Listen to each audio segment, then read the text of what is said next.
Okay, let's dive into something that sparks dreams of turquoise water and sandy beaches, the Dominican Republic. For so many, it's, the quintessential Caribbean escape, vibrant culture, incredible food, historic spots. But when you're planning a trip like this, getting the full picture means looking beyond the postcards, right? Absolutely. It's undeniably a massive draw, one of the most popular destinations in the region. But you're right, being well-informed is key. And that's where this stack of sources you've brought for this deep dive becomes, well, invaluable. Yeah, we've got a really comprehensive set here. Official government travel advisories from Canada, the U.S., the U.K., detailed crime reports, personal accounts from travelers, plus health and insurance specifics. So our mission today is basically to sift through this information, your information, and pull out the essential insights you need. We're balancing the undeniable appeal of the DR with the practical safety and health considerations that these materials lay out. And importantly, we're sticking strictly to what they tell us. Perfect. So let's start with the official word then. What do governments around the world actually say about traveling to the Dominican Republic according to these sources? Well, the official perspectives give us a clear baseline. If you look at the Government of Canada's information, for instance, it covers a whole range of things, immigration, doing business, health advice, and travel tips for Canadians visiting or working there. And there's specific travel advisory level for tourists. What's that like? Canada currently advises travelers to exercise a high degree of caution. High degree of caution.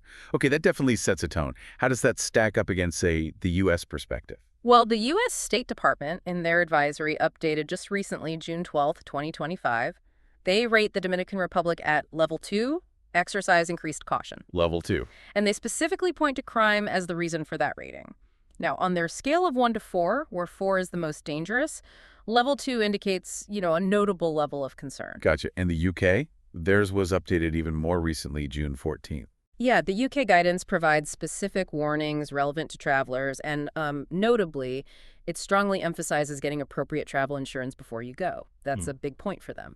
Right. So when you look at those three official positions together, Canada, US, UK, what's the clear overriding message coming through? The consistent theme, it's undeniable really across all these government advisories, is that crime is flagged as a significant concern. It seems to be the primary driver for these caution levels. Okay, that consistent warning about crime feels like the thread pulling us into the next part of this deep dive. Let's really unpack what the sources tell us about crime and safety on the ground, because they get pretty detailed. They really do. The reports state clearly that crime is an issue throughout the country, and it impacts both tourists and residents. While, petty theft and street crime are common occurrences, they also indicate that violence, unfortunately, against both foreigners and locals is growing. And it's not just one type of crime, is it? The sources get into the specific tactics criminals use. Exactly. And knowing the how makes the general advice much more actionable, doesn't it? Right. For instance, theft of unattended valuables is common, leaving things in cars, on beaches, in public places, generally risky. Car theft is also mentioned as an issue. And what about that really concerning detail about tourists being targeted right after arriving from the airport? Yeah, that definitely stood out. Sources describe incidents specifically happening en route from the airport. Sometimes even in taxis where motorcyclists will actually reach into rolled down windows at traffic lights to snatch valuables. Wow. So the advice is to use authorized airport taxis or, prearranged services. But even then, you still need to be really aware of your surroundings. Motorcyclists seem to pop up in several scenarios in these reports. They are a recurring element, yeah. They're also known for snatching bags or phones from pedestrians, sometimes at speed, the sources mention like 15, 20 miles per hour. That's fast enough to knock someone over. It absolutely could, yeah. And private vehicles can be targeted too. Sources advise keeping doors and windows locked. Stay vigilant. There are even accounts of travelers being followed from the airport or other places and then robbed when they arrive at their local residence or rental. That implies a level of planning beyond just, opportunistic street crime. It does, and robberies at bus stations are mentioned too, possibly linked to gang activity. It sounds like criminals can be quite brazen, and maybe resisting isn't the best idea. The sources are very explicit about the danger level. They stress that criminals can be dangerous, they're often armed, and they're likely to use weapons if they meet resistance. Okay, so given that potential danger, the safety tips become absolutely crucial. What are the key takeaways from these sources on how to stay safe? Well, the fundamental advice, unsurprisingly, is paying attention to your surroundings at all times. Be aware. Don't overtly display wealth. Leave the expensive jewelry, flashy watches at home. Keep valuables out of sight. And phones. Everyone has a phone out these days. Yeah, they mention being extremely vigilant with your phone. Avoid using it openly on the street where it can be easily snatched. And critically, if you are confronted or robbed, the strong advice is to hand over your belongings without resisting. It's just not worth the risk. Traveling with others. That sounds like a simple but effective deterrent. Yes, traveling with a partner or in a group is definitely recommended. It can make you less of a target. Also, a common sense reminder, but important. Be cautious about leaving food or drinks unattended, especially in bars or clubs. Right. Now, beyond those general crime tactics, the sources really detail specific scam techniques, things designed to trick or pressure travelers. Yeah, and this is where the detail is so valuable, I think. It's not just vague warnings, but specific scenarios you can actually look out for. One really shocking report describes potential police collaboration in certain scams. Wait, police collaboration? How does that supposedly work according to these sources? Well, the scenario described is like this. A stranger starts a seemingly friendly chat, maybe offers help, and then somehow manages to place drugs in the tourist's hand. Immediately after, someone who looks like a police officer arrives, apprehends the tourist, and the tourist ends up paying a hefty fine on the spot just to be released and avoid bigger trouble. That is incredibly alarming. Wow. And airport baggage scams are also mentioned. That's worrying too. Yes, sources mention a tactic where smugglers actually placed bags containing drugs, but with legitimate baggage tags belonging to an unsuspecting tourist onto that tourist's luggage during check-in. This has reportedly happened at both Santo Domingo and Punta Cana airports. It just highlights the need for vigilance, even in supposedly secure areas like baggage check. And criminals sometimes pretend to be someone they're not to gain access. Right. They might pose as maintenance workers, maybe hotel staff, utility readers, anything to get into residences or hotel rooms under false pretenses. There are even reports of robberies where the criminals seem to have inside knowledge about financial transactions the victim just made. Inside knowledge. That implies. Well, one incident mentioned reportedly involved 2 police officers, suggesting potential corruption or information leaks. And the crime reports aren't just about tourists, are they? They mention serious incidents affecting residents too. Unfortunately, yes. They include accounts of violent home invasions targeting residents, sometimes elderly individuals, which have resulted in serious assault and even murder.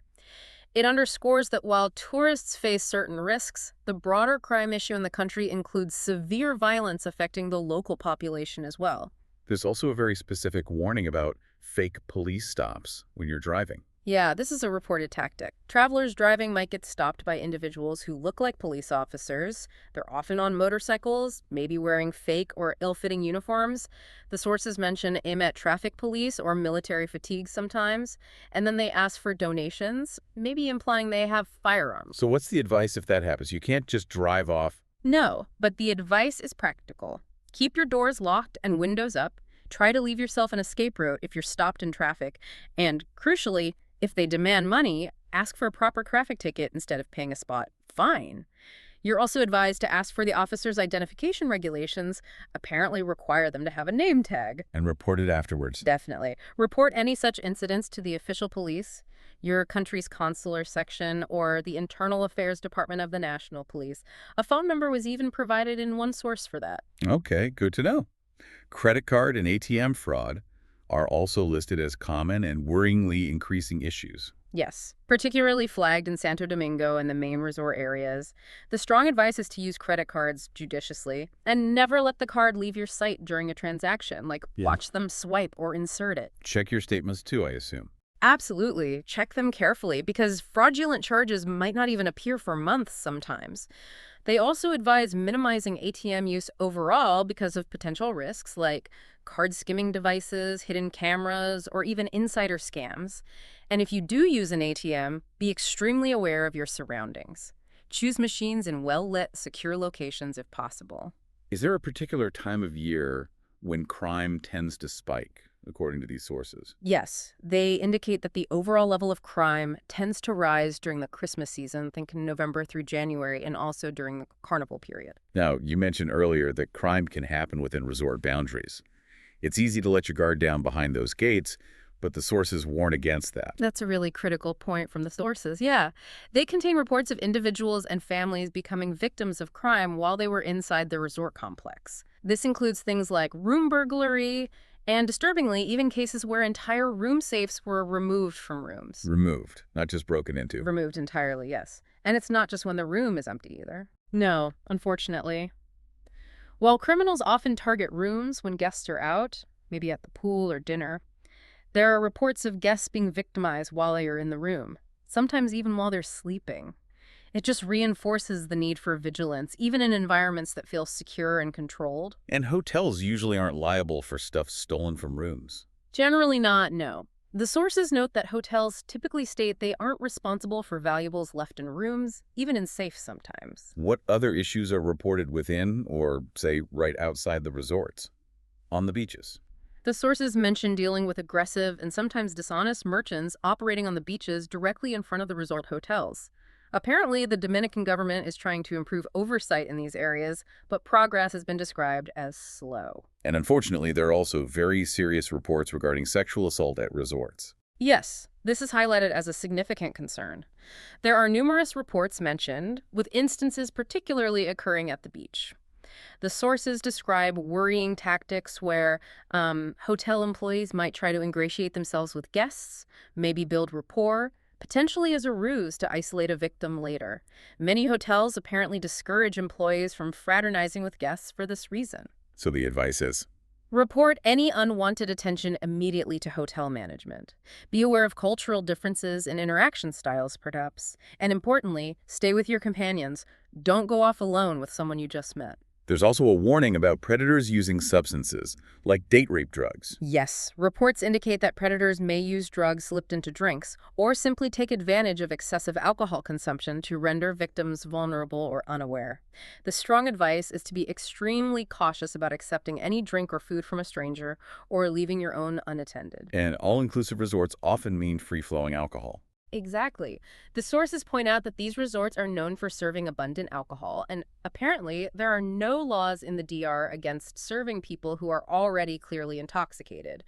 So responsible drinking is really emphasized as a key way to decrease your vulnerability. Okay, so if the worst happens, if someone is unfortunately victimized by sexual assault or another violent crime, what do the sources say you should do immediately? Report it right away. Don't wait. Contact your embassy or consular section. The U.S. Embassy contact info is provided in the sources, for example, and report it to the local authorities.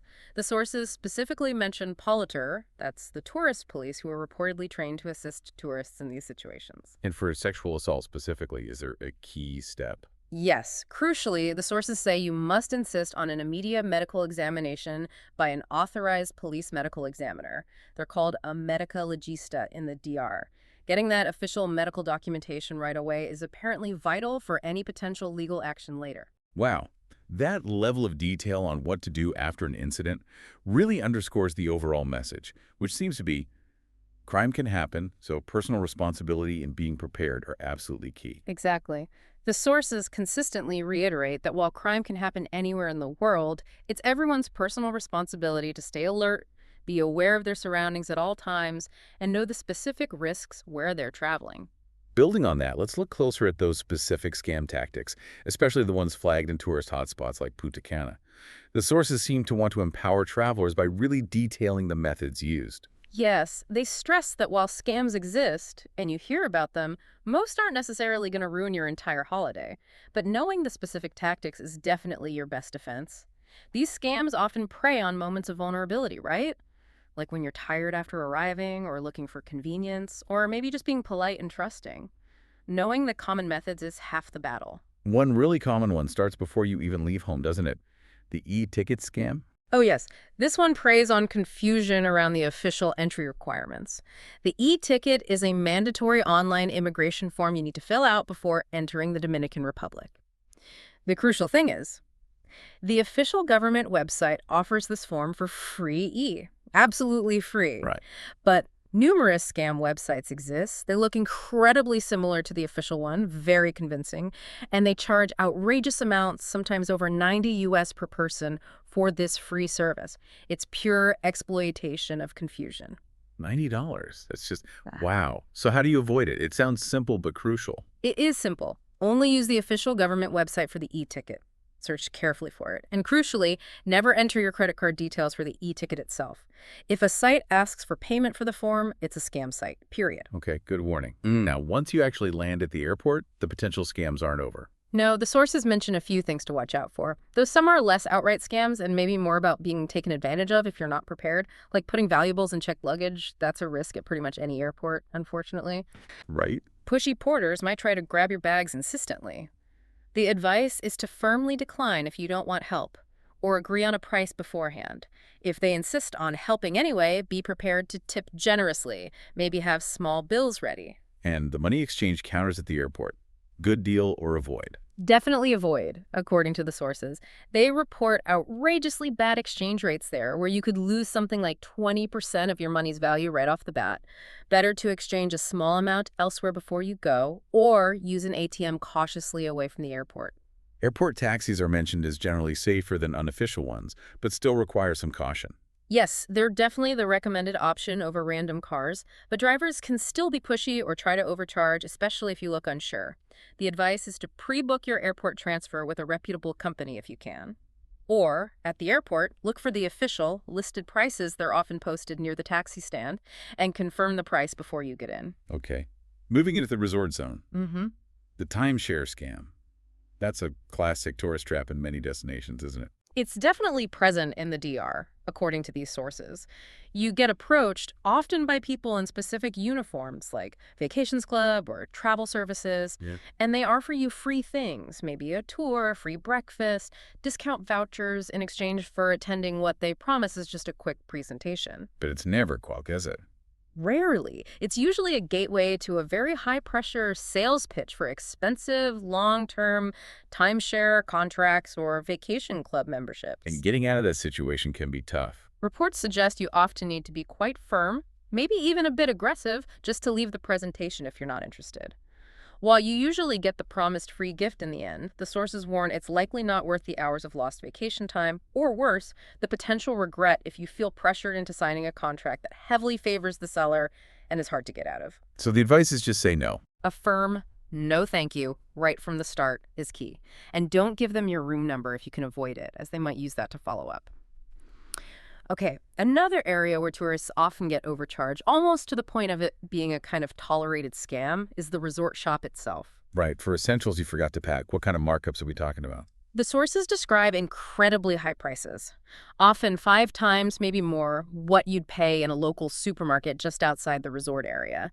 Thing like $35 for a bottle of sunscreen, $10 for a tube of Pringles, things like that. Ouch. Yeah.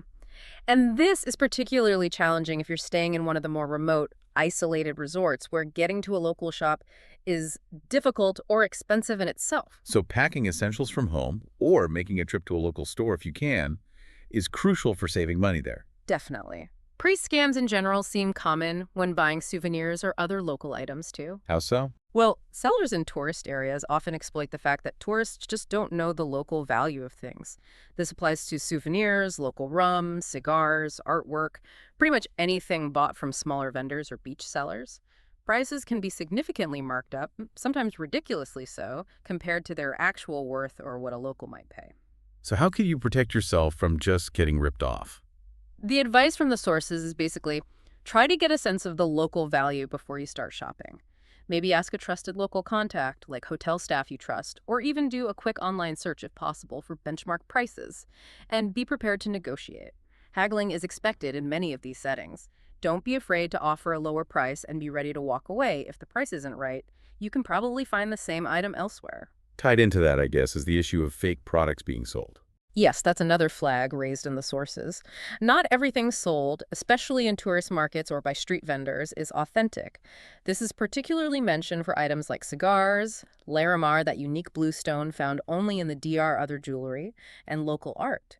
Sellers might pass off cheap copies or low-quality items as high-quality originals. Did the source author offer any tips for spotting fakes? I know they said they weren't expert. That's right. They were careful to state they weren't experts. But they did offer a few potential checks, things to look out for. For Larimar, they mentioned looking at the color intensity, the pattern, transparency, maybe testing the hardness if possible. For cigars, things like checking the appearance, the wrapper quality, the construction, the aroma. But again, these were just suggestions, not foolproof expert tests. Buyer beware is the main message. Okay. Now, buying excursions from beach vendors is another common tourist activity. Cheaper, maybe, but riskier. That's the gist from the sources, yes. While it can sometimes be the cheapest way to book a tour or activity, it's also highlighted as potentially unreliable and risky. The core problem seems to be accountability. Once you've paid your cash to a vendor on the beach, that person might just disappear. That leaves you with no easy way to make changes, get a refund if you need to cancel, file a complaint if something goes wrong, or even get help if the actual tour operator doesn't show up due to poor communication. So the peace of mind of booking through a reputable company, maybe through your hotel or a known agency, is probably worth paying a bit more for. That's certainly the implication from the sources. Booking with established, reputable companies is recommended for reliability and having some recourse if things go wrong, even if it costs a little extra. And then there's the infamous parrot scam on the beach. Yeah. This sounds like a really unpleasant, high-pressure situation. It absolutely does. The description is quite vivid. People with animals, often parrots, sometimes iguanas or monkeys, approach tourists on the beach, frequently targeting couples or families with kids. Before you can really react, they might quickly place the animals on you or your children, grab your phone or camera, snap a few photos, and then suddenly demand an exorbitant amount of money, like $20, $50, maybe even more per person for photos they took with your own device. Wow, that is audacious. And they can get aggressive if you refuse. Yes, the sources note the situation can become quite aggressive and intimidating if you resist paying. The advice is, ideally, to say a firm no and walk away before they can even place the animals on you. Partly out of concern for the animals' welfare, too, which is often poor. If they do manage to take photos before you can stop them, the suggestion is to give a very small tip for the entire group, definitely not per person, maybe less than $5 US total, and then walk away firmly. Preferably, only have small bills easily accessible to avoid showing a lot of cash. Right. Finally, there's that really illustrative anecdote from a Reddit source about a supermarket scam in Santo Domingo. It seems to tie together several points about being wary of overly friendly strangers. Yes, this story is a great real-world example. It details a traveler walking on a Malcon, the seaside boulevard, who was approached by a very friendly local man. The man offered to take her photo using her phone, struck up a conversation, and when she mentioned needing to buy water, he offered to show her a nearby supermarket. Okay, seems helpful so far. Right. But once inside the supermarket, the stranger immediately grabbed a large shopping basket and just started filling it rapidly with groceries, milk, diapers, rice, pasta, lots of items. The traveler must have been pretty confused at that point. Yes, completely, until the key moment. The traveler, who fortunately understood some French, overheard the stranger quietly talking to a friend nearby, and she heard him basically say, yes, this is another one, I'll make her pay for the basket full of groceries he was collecting. The guilt trip scam. He fills the basket, then expects her to pay. Exactly. Realizing it was a deliberate scam designed to pressure her into buying things she didn't want or need, the traveler smartly paid only for her own bottle of water and walked out, leaving him with the full basket. Good for her. But the interesting part is what the security guard told her afterwards. Yes. The security guard apparently confirmed that this particular group and this specific scam are quite common there. They bring tourists to the supermarket, fill up baskets, and then the tourists, often not speaking Spanish well, feeling embarrassed or pressured, end up paying huge bills, sometimes over $300, just to get out of the awkward and intimidating situation. And the police can't do much. According to the security guard in the story, the police reportedly can't act unless there's proof of actual force being used, which there usually isn't in these pressure-based scams. That anecdote perfectly illustrates that advice about being wary of overly friendly strangers with unclear motives and just not letting yourself get maneuvered into situations where you feel pressured, especially when money suddenly becomes involved. Absolutely. The source even noted the perpetrator initially had a shoe shine kit, suggesting a possible cover, and was seen working with a group targeting tourists near hotels and casinos. It's a very specific example of how seemingly harmless interactions can mask a calculated scam leveraging social pressure and embarrassment. Okay, let's shift gears a bit. We've talked a lot about external risks like crime and scams. What about internal ones, health and well-being? The sources provide a lot of crucial information here, too. They definitely do. They cover a range of potential health considerations for travelers heading to the DR. Starting with travel vaccinations, the sources list quite a number of recommended or, in some cases, required vaccines. Things like typhoid, cholera, hepatitis A, polio, yellow fever. Also, chikungunya, rabies, hepatitis B, influenza, COVID-19, pneumonia, meningitis, chickenpox, shingles, Tdap, and MMR are all mentioned across the different sources. That's a pretty comprehensive list. Covers various ways diseases can spread, I imagine. Briefly, yes. Some are spread through contaminated food or water, like typhoid and Hep A. Others by mosquito bites, like yellow fever, chikungunya, dengue, Zika. Rabies via animal saliva, Hep B through blood-body fluids. Flu, COVID, meningitis, more airborne or direct contact, and so on. Are any of those particularly highlighted as critical or maybe conditional based on where you're coming from or going? Well, yellow fever vaccination is typically required only if you're arriving from a country that already has a risk of yellow fever transmission, so not for everyone. Typhoid vaccination, however, is flagged as strongly recommended, especially if your travel plans include going into more rural areas or if you're visiting friends and relatives outside the main tourist zones where sanitation might be less reliable. Gotcha. What about significant disease risks that people often worry about in tropical regions like malaria or Zika? Malaria is considered a risk, but the sources specify it's primarily near the border with Haiti and in certain specific regions. La Altagracia province, which includes Punta Cana, interestingly, San Cristobal, San Juan, and Santo Domingo province. It's considered rare elsewhere in the country. Anti-malarial medication is suggested if your itinerary involves significant time in those specific high-risk areas. Okay, so targeted risk and Zika, still a concern. Zika is also listed as a risk, transmitted by the same mosquitoes as dengue and chikungunya, and also sexually. The sources mention the CDC advises women who are pregnant or might become pregnant to carefully consider the risks before traveling to areas with Zika. Prevention again focuses heavily on avoiding mosquito bites using repellent, wearing protective clothing, using netting. Dengue and leishmaniasis, spread by sandflies, are also mentioned as risks, with similar prevention advice, repellent and covering up. So general bug protection seems to be a major theme for staying healthy there. What does the CDC specifically advise, according to these sources you looked at? Yeah, the advice from the CDC is pretty consistent for avoiding mosquito and other insect bites. Cover up exposed skin with long-sleeve shirts and long pants, especially during peak biting times. Use insect repellents that contain effective ingredients like DE or picaridin on exposed skin. Try to avoid being outdoors when bugs are most active, which is often during dawn and dusk.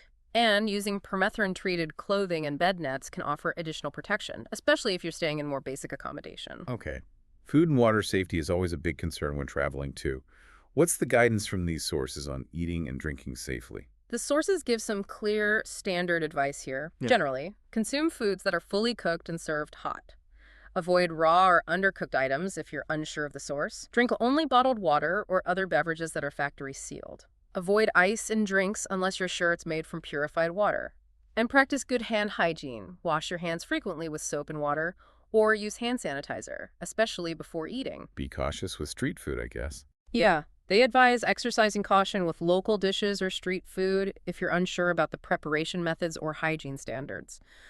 Travelers' diarrhea is noted as a common issue, unfortunately. Packing an anti-diarrheal medicine like loperamide is specifically recommended. Now, this next point you flagged seems absolutely critical, and it links directly back to what the UK advisory mentioned earlier, the reality of medical care in the DR and why insurance is so vital. This is a really, really important takeaway from the sources, yeah. They state pretty clearly that public medical facilities in the Dominican Republic are often limited and can be unreliable. Emergency services aren't always dependable either, especially outside major cities. And here's the kicker. There is no free medical treatment for tourists. None. So if you get sick or injured, you're pretty much relying on private facilities. Essentially, yes. Private hospitals and clinics are available, especially in tourist areas and cities, and the standard of care can be good. But the sources are explicit. They are expensive. Very expensive. And adding another layer of concern, sources note that there have been cases where patients were potentially kept in the country, essentially prevented from leaving until their outstanding medical bills were paid in full. Wow. Being held hostage by a hospital bill? That really drives home the insurance point. Exactly. This is precisely why comprehensive travel insurance is presented in the sources as not just a good idea, but absolutely essential. You need it to cover those potentially very high costs of medical treatment abroad, emergency evacuation if needed, and to avoid horrific situations like being unable to leave due to unpaid bills. Good insurance should also cover other travel mishaps like trip cancellations or lost stolen baggage. And they stress you absolutely must declare any pre-existing medical conditions when you buy the insurance, or your claim could be denied. Okay, super important heads up there. Shifting gears slightly again, let's cover some practical travel considerations beyond safety and health. What about just getting into the country entry requirements? Pretty straightforward for many, according to the sources. You'll definitely need a valid passport, obviously, with enough validity remaining. For tourist purposes, citizens from the US and the UK, who were mentioned specifically in the sources, typically don't need to apply for a separate tourist visa beforehand if their stay is under 30 days. What about that tourist card fee people used to pay? Right. There used to be a $10 U.S. tourist card fee collected upon entry, but the sources say that since April 2018, this fee is now usually included in the price of your airline ticket, so you likely won't pay it separately on arrival anymore. And if you want to stay longer than 30 days? It's often possible to extend your stay. The sources mention you can usually stay for up to 120 days in total by paying an overstay fee when you depart from the country. You'd need to check the exact current process for that, though. Anything travelers should be aware of seasonally when planning their trip dates? Yes, definitely. The Dominican Republic is in the hurricane belt. Hurricane season officially runs from June 1st to November 30th each year. The sources specifically highlight August and September as being the months with the highest risk of hurricanes impacting the island. So that's certainly something to factor into your planning if you're looking at traveling during the summer or early fall. Good point. Tipping, always a question when traveling. What's the custom in the DR according to these materials? Is it expected? Yes, tipping is customary and generally expected in restaurants, bars, and cafes, especially in the tourist areas. A general rule of thumb mentioned is around 10% of the bill. For really exceptional service, 15–20% is suggested as appropriate. The advice is also to try and tip in the local currency, Dominican pesos, DOP, if possible, rather than foreign currency. Okay, speaking of currency, what's the best way to handle money and payments overall? Cash, card. Cash seems to be king, especially for smaller purchases or when dealing with local vendors. Paying with Dominican pesos is recommended whenever possible. You might get better prices, especially if you're negotiating for souvenirs or taxis, if you're using pesos rather than US dollars, which are also widely accepted, but maybe not at the best rate. Due to that heightened risk of credit card fraud we discussed, the advice is to use credit cards only in secure, reputable places like major hotels, established restaurants, or larger resorts. Be much more cautious using them elsewhere. Right. Getting around a new place can be daunting. Yeah. What do the sources advise about transportation options within the DIHSW Pro? Renting a car, public transport. The sources generally advise against renting and driving a vehicle yourself, unless you are already very familiar with local traffic laws and, frankly, the local driving style. Driving conditions can be challenging, roads might be poorly maintained outside main routes, and driving habits can seem aggressive or unpredictable to visitors. So public transport. They also caution specifically against using most forms of local public transportation. Things like carros públicos, which are shared route taxis, often old cars packed with people, and guaguas, the local urban buses. Apparently, the U.S. Embassy even cautions its own staff not to use these due to safety and security concerns. Wow. What about motorcycle taxis? Motoconchos? Also highlighted as risky. They're fast and cheap, yes, but accidents are common, helmets aren't always used, and there was even one report mentioned where a motoconcho driver actually robbed their passenger. So generally advised against for tourists. So what is the recommended way to travel between cities or get around if you're not driving? For longer distances, like between major cities, scheduled bus services run by reputable companies with modern coaches are generally considered the safest and most reliable option. Companies like Caribe Tours or Metro Servicios Turísticos are often mentioned. For shorter trips or getting around town, stick to official hotel taxis or use radio dispatch taxi services that can be identified and tracked. Arrange them through your hotel or call a known company rather than hailing one on the street if possible. And if you absolutely must drive? If you do choose to drive, exercise extreme caution. Be particularly careful driving at night, as roads might be poorly lit and hazards harder to see. Stick to major highways whenever possible. Okay, let's talk about costs. Is Punta Cana, for example, always a super expensive destination? Or can you do it on a budget? Punta Cana can be relatively expensive, yes. It's heavily developed as an upscale, tourist-oriented destination with a lot of luxury, all-inclusive resorts and high-end dining and activities. However, the sources do note that budgeting is still possible. You can find more affordable accommodation options, perhaps smaller hotels or apartments away from the main beachfront resorts. And eating at local restaurants, Commodores, away from the tourist tracks will be much cheaper. But those resort shops, as we mentioned, are definitely significantly overpriced for everyday items. Right. Activity ziplining seems really popular there. Any specific safety tips for that from the sources? It seems fun, but maybe has risks. Yes, ziplining is widely available and popular. The advice is pretty standard for adventure activities. Compare prices, but more importantly, check that the operator is properly authorized and has a good safety record. Read reviews if you can. Listen very carefully to all the safety instructions given by the guides. Wear the proper safety gear provided, especially the helmet. Comfortable closed-toe shoes are recommended, and ideally long pants to avoid scrapes. It's also generally advised to avoid activities like this if you are pregnant or have known heart conditions. That makes sense. There was also a note about buying certain types of goods, counterfeit stuff. Yes, just a general warning to avoid buying counterfeit and pirated goods. Things like fake designer bags, watches, DVDs, software. These are apparently widely available in some markets. Not only could importing them back home be illegal, depending on your country's laws, but you could also potentially be breaking local Dominican law by purchasing them there. Best to steer clear. Okay. Pulling together some of the key packing tips that came up across the sources beyond just the absolute essentials like clothes and toiletries. Yeah, based on everything we've discussed, definitely bring some cash, ideally already exchanged into Dominican pesos before you arrive if possible. Sunscreen is crucial, and maybe bring extra from home to avoid those high resort shop prices. Appropriate clothing light layers, maybe a light jacket for cooler evenings or air conditioning. Hat, sunglasses definitely. Proper attire if you plan on doing activities like zip lining. Bug repellent with DET or picaridin is a must. Make a copy of your passport's photo page, keep the original locked securely in your hotel safe, and carry the copy with you. And that antidiarrheal medicine we mentioned earlier is probably a good addition to your first aid kit. Good checklist. Finally, knowing who to contact for official help if something does go wrong is really vital when you're abroad. What resources did the sources mention? Yeah, they provided some key contacts. For Canadians, the sources list the Government of Canada Embassy in Santo Domingo, a Trade Commissioner's office there too, an office of the embassy in Punta Cana, and a consulate in Puerto Plata. For U.S. citizens, the U.S. Embassy is in Santo Domingo, and the sources provided their main phone number, an after-hours emergency number, email address, and website for consular services. And the local tourist police. Yes, Politor, the tourist police, were mentioned specifically. They are described as being available in most tourist areas. Their role is to provide initial assistance to tourists who are victims of crime, help them file police reports, and generally offer support.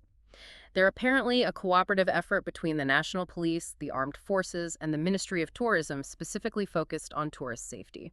A general phone number for Politor was also listed. Okay, so looking back at everything we've pulled out from these specific sources you shared today, the consistent government warnings, the incredibly detailed crime tactics and specific scams, the health realities especially, that crucial point about medical costs and insurance, plus all the practical tips, it really paints a picture of the Dominican Republic that is, yes, undeniably a stunning destination, but one that comes with a very specific, identifiable set of risks that travelers need to be actively prepared for. It really highlights that preparedness needs to be specific and informed by these kinds of details. It goes far beyond just having a vague sense of needing to be generally cautious. You need to know what to be cautious of. Exactly. Which leads to a final thought for you, listening. Given all these detailed insights we've discussed, the specific scam methods like the airport drug planting scenario or the supermarket guilt trip, the safety concerns mentioned even inside resort boundaries. How does understanding the exact patterns and methods of potential issues change your perspective? Does knowing the specific how of these risks make you feel more prepared or perhaps more apprehensive about a trip compared to just having that general sense of needing to be careful? Something to think about?